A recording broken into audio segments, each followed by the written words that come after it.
Баршаңызға қайырлы күн, құрметті ұстаздар. Бүгін біз сіздермен ұстазға пайдалы тағы да бір креативті құралды үйренетін боламыз, және бүгінгі сабағымыз ол сілтеме жіберудің креативті әдісі деп аталады. Негізінен мұғалімдер бір-біріне өте көп пайдалы сілтемелер жіберіп, немесе өте көп пайдалы сілтемелер қабылдап жатады. Бірақ та осы сілтеме жіберу барысында да кейбір қателіктер жіберіледі. Жалпы бұл сілтеме жіберу деген өте оңай амал, бірақ осының өзінен қандай қателік кетуі мүмкін деп сұрауыңыз мүмкін. Әрине бұл өте орынды сұрақ, және де мұнда техникалық жағынан қателік болмауы мүмкін, бірақ креативтілік жағынан бірнеше айтатын нәрселер болады.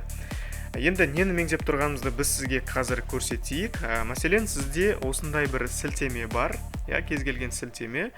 Сіз оны басқа бір адамға әлеуметтік желілер арқылы жіберу үшін сіз сол сілтемені көшіресіз, және де сол әлеуметтік желіге барып, сіз мұнда сілтемені қалай бар, солай қоясыз. Және де отправить батырмасын басқан кезде сіз жіберген сілтеме осындай өте ұзын болып, ұзын күйде өте түсініксіз бір әріптермен, түсініксіз бір сандармен, түсініксіз бір белгілермен жіберіледі. Әрине, егер де бұл сілтемені басса, сіз қалаған, сіз жібергіңіз келген ақпаратқа жіберу мүмкін, бірақ дегенмен де бұлай жіберу креативтілік тұрғысынан қараған кезде өте дұрыс емес амал болып табылады. Бұл бірінші нәрсе. Екінші жағынан қараған кезде, егер де сіз бұны басып шығарылатын құжаттың бетіне осылай сілтемені қоятын болсаңыз, онда бұл сілтемені браузерге теріп отыру ол өте бір ауыр жұмыс болады. Сондықтан сіз бұл сілтемені басқаша жіберген кезде, ол қабылдаушы адам оны ашып көру ықтималдылығы жоғары болу үшін сіз оны басқаша бір креативті құралмен жібергеніңіз абзал болады. Сонымен біз осы нәрсені қалай креативті жасауға болатынын көрсетеміз. Сабақты ары қарай мұқият көріңіз. Бұл мәселені шешу үшін арнайы сервистер өте көп. Солардың тек біреуін көрсетеміз, ал қалғандарын қосымша сілтеме ретінде осы видеоның сипаттамасына көрсететін боламыз. Сонымен браузеріңізге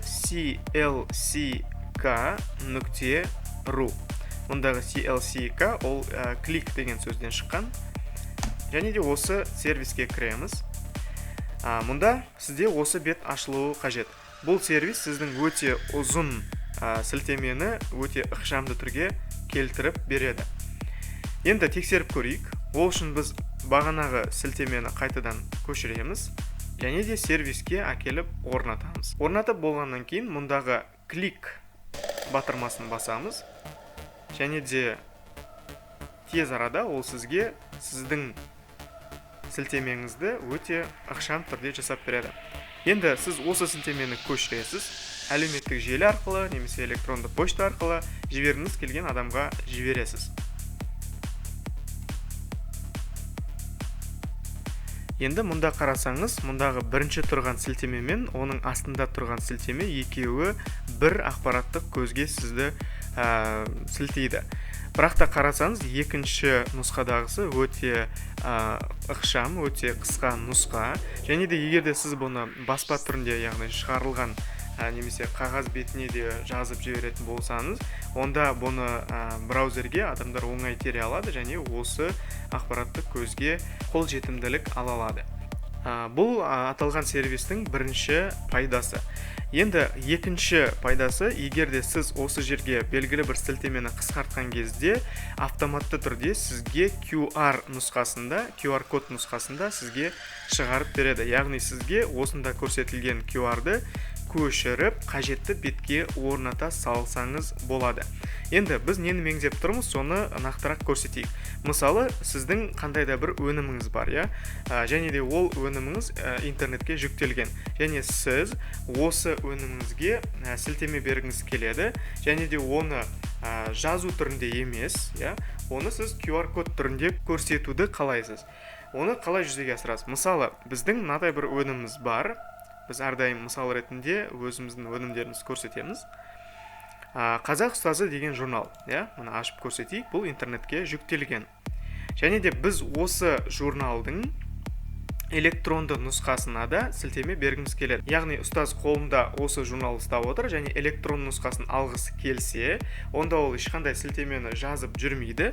Мұнда көрсетілген QR кодты оқи салады.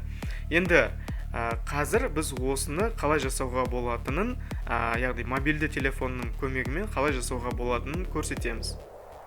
Кез келген QR кодты мобильді телефонның көмегімен ашу үшін сізге ең алдымен QR кодты оқитын мобильді қосымша қажет. Оны сіз телефоныңыздағы Play Market қосымшасынан, егер де сізде iPhone мобильді телефоны болса, онда App Store қосымшасына кіріп, сол жерден қажетті қосымшаны жүктеп аласыз. Ол үшін мұндағы іздеу бөліміне QR код Reader сөзін жазыңыз. Және сізге өте көптеген QR кодты оқитын мобильді қосымшаларды көрсетіп қояды. Міне, кез келген орнатсаңыз болады, өзіңіздің қалауыңызға сәйкес. Енді кез келген біреуін ашайық. Осында басқаннан кейін сіз установить батырмасын бассаңыз, бірнеше секундтардың ішінде бұл қосымша сіздің мобильді телефоныңызға орнатылады. Енді біздің жағдайымызда QR кодты оқитын мобильді қосымша жүктелген, біз тек қана QR кодты оқуды көрсетейік. Ол үшін сіз мобильді қосымшаны ашасыз, және де қажетті QR кодқа жақындатасыз, және де осында сізге сілтемені көрсетеді. Егер бәрі дұрыс болса, окей батырмасын басасыз, және сіздің өніміңіздің электронды нұсқасын осылай көрсетіп бере алады. Егер сізге электронды нұсқасы қолжетімді болған кезде жүктегіңіз келсе, онда мұндағы скачать батырмасын басу арқылы сол файлды өзіңіздің мобильді телефоныңызға немесе компьютеріңізге жүктеп ала аласыз.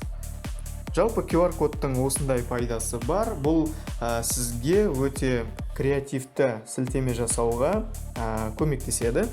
Яғни сіз мұндағы QR кодтың орнына ешқандай сөз жазу сізге қажет емес. Бар болғаны осындай бір ғана суретпен кез келген файлға қолжетімділік ала аласыз.